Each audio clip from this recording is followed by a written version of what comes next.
Hola, ¿cómo están? El día de hoy vamos a hablar sobre el loop presión-volumen.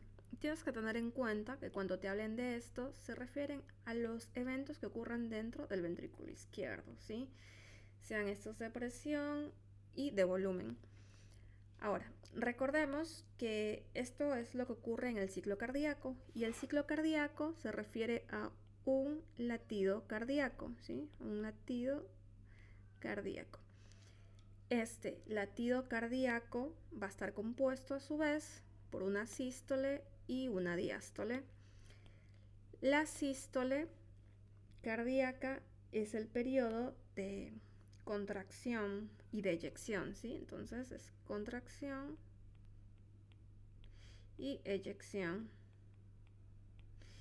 Y la diástole ventricular se corresponde a la relajación y al llenado.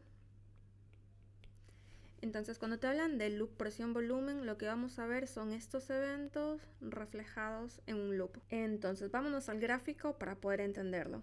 En el eje de las Y, vamos a tener todo lo que tiene que ver con presión dentro del ventrículo izquierdo y va a estar medido en milímetros de mercurio, ¿sí? Y en el eje de las X vamos a tener todo lo que tiene que ver con el volumen, ¿sí? Y está representado en mililitros. Ahora, yo quiero que tengas presente que este loop presión-volumen podría iniciar aquí, podría iniciar acá, podría iniciar en cualquier parte porque es un loop que se está repitiendo, ¿sí? Todo esto está ocurriendo en un latido cardíaco. Esto es un ciclo, se está repitiendo. Lo puedes iniciar en el punto D, en el punto A, en el punto B, en el punto C, donde sea, porque da la vuelta, ¿sí? Es una vuelta continua que está dando. Y quiero que recuerdes la forma de esto, ¿sí? No sé si esto se parece un poco a un pan.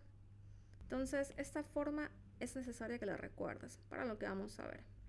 Ahora, estamos claros, ¿no? Eje de las Y, presión, eje de las X, volumen. He pintado diferentes colores lo que va pasando con las válvulas. En amarillo tenemos el cierre de la válvula aórtica, en azul la apertura de la mitral, en verde el cierre de la mitral y en rojo la apertura de la válvula aórtica. Una vez que estamos en esto, también quiero que tengas en cuenta que tanto este periodo, ¿sí? Lo que está vertical, como este periodo, el uno corresponde a la contracción porque sube la presión y el ventrículo se contrae, ¿sí? Y el de acá corresponde a la relajación, ¿sí? El ventrículo pierde presión y se relaja, ¿ok? Como se relaja, pierde presión. Entonces, eso es importante que tengas en cuenta. Bien, como dije previamente, podríamos empezar a explicar en cualquier parte de este loop, pero para fines prácticos vamos a iniciar en el punto A, ¿sí? Ahora, recordemos que aquí tenemos un número 50. Ese 50 corresponde al volumen de fin de sístole, ¿sí? Recuerden que cuando el ventrículo se contrae, nunca se queda vacío. Jamás el ventrículo bota toda la sangre. Siempre quedan aproximadamente unos 50 ml dentro del ventrículo, ¿sí? Esos 50 ml es el remanente, este de acá, que siempre queda. Eso se conoce como volumen de fin de sístole o volumen telesistólico. Es lo mismo, ¿ok? Una vez que bajó la presión a nivel del ventrículo, lo que va a ocurrir es que la sangre va a fluir desde las aurículas hacia acá hasta los ventrículos, ¿sí? Aquí se abre la válvula mitral por una diferencia de presiones, la presión bajó en el ventrículo lo suficiente como para que la presión de la aurícula sea más grande y enviar esta sangre al ventrículo, ¿sí? Entonces el ventrículo inicia a llenarse con este volumen que estaba previamente y luego se continúa llenando, ¿sí? Se llena, se llena, se llena hasta llegar a aproximadamente unos 120 ml. Este periodo en el que se llena el ventrículo se conoce como periodo de llenado. El ventrículo se va a llenar hasta que llega un punto en el que esta válvula se cierra, ¿sí? Lo voy a poner acá en verde para que podamos hacer la correlación. Entonces se cerró la válvula mitral, se cierra. Y todo este volumen que quedó acá dentro se conoce como el volumen de fin de diástole, porque se da al final de la diástole, o volumen telediastólico, ¿sí? Es lo mismo, volumen telediastólico o volumen de fin de diástole, lo mismo, son aproximadamente 120 ml, ¿sí? Ahora, una vez que se cerraron las válvulas, que se cerró la válvula mitral y yo tengo todavía cerrada mi válvula aórtica, la presión va a empezar a subir dentro de este ventrículo.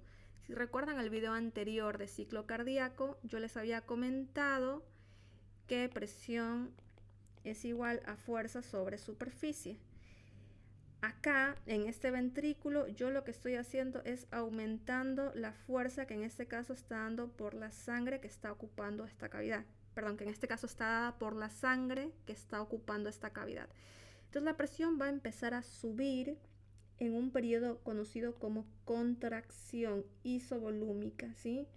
¿Por qué se llama isovolúmica? Porque el volumen, iso es igual y volúmica de volumen, el volumen sigue siendo el mismo. Aquí adentro tengo 120 ml que no han cambiado. Lo único que cambia es la presión, ¿sí? Entonces tengo una subida de la presión hasta aproximadamente unos 80 ml, que es la presión diastólica de la arteria aorta.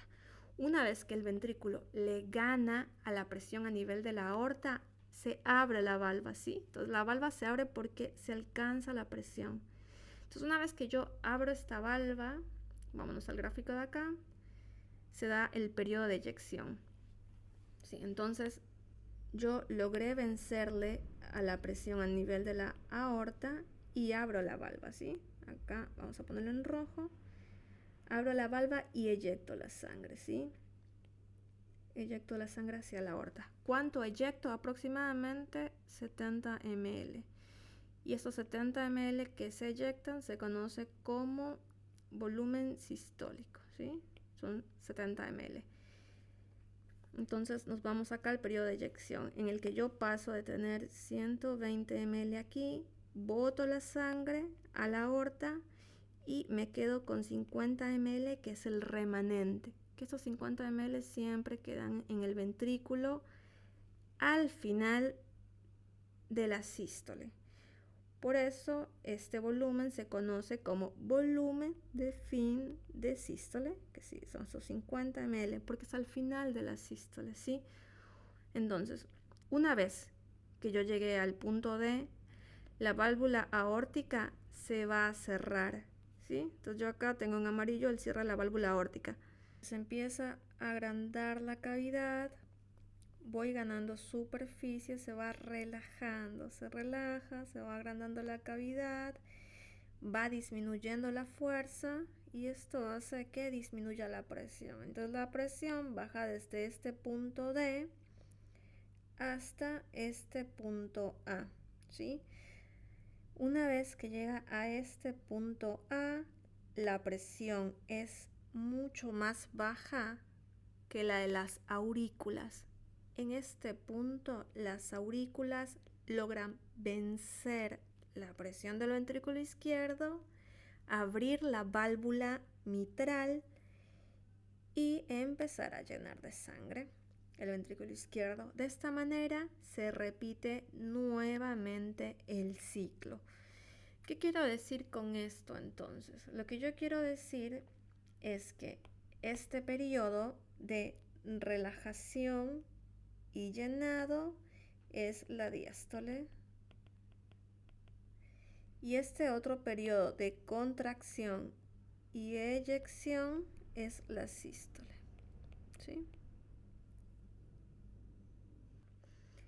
Y así continúa el ciclo, pasando del punto A, en el que se abre la válvula mitral, se llena el ventrículo, me voy al punto B, en la cual cierro la válvula, aumenta la presión dentro del ventrículo hasta que le gano a la arteria aorta, ¿sí? Alcanzo la presión diastólica de la aorta, se abre esta válvula, eyecto 70 ml aproximadamente de sangre y se cierra la válvula aórtica. una vez que ya no tengo sangre, baja la presión. Y bueno, en realidad siempre me quedan 50 ml. Esta fase que les mencioné al inicio, en la que se relaja el ventrículo, se conoce como relajación isovolúmica, ¿sí? ¿Por qué es isovolúmica? Porque no hay cambios de volumen dentro del ventrículo izquierdo. Y esta fase de acá, en vertical, es la contracción isovolúmica, que es lo que tenemos acá, porque se contraen las fibras sin cambios en el volumen, ¿sí? Toda esta parte que está aquí sombreada, de aquí hasta acá, esto es el volumen sistólico, que es lo que realmente expulsa el corazón en cada latido, que es de 70 ml, ¿sí? Ahora, vamos a hablar un poquito de los volúmenes y recapitular. Yo tengo un volumen de fin de sístole, que son de 50 ml. Esto se conoce como volumen telesistólico, es lo mismo. Luego yo tengo un volumen telediastólico al final de la diástole, de fin de diástole, volumen telediastólico de 120 ml, ¿sí? Luego tengo un periodo de eyección, que sería el volumen sistólico de aproximadamente 70 ml, que vendrían a ser los valores referenciales que tenemos que tener en cuenta. Y bueno, esto ha sido todo por hoy. Si les interesa ver este gráfico, lo pueden encontrar en el libro de Fisiología de Guyton. Asimismo, pueden encontrar información en el Tratado de Cardiología de Braunwald. Si les gusta este contenido, recuerden suscribirse al canal y dejarle un like al video. Les agradezco realmente por su valioso tiempo, espero que les sea útil este material y déjenme saber en los comentarios si les gustaría ver loop presión-volumen en valvulopatías cardíacas. Bueno chicos, que tengan una excelente semana y nos vemos en el próximo video. Chao, chao.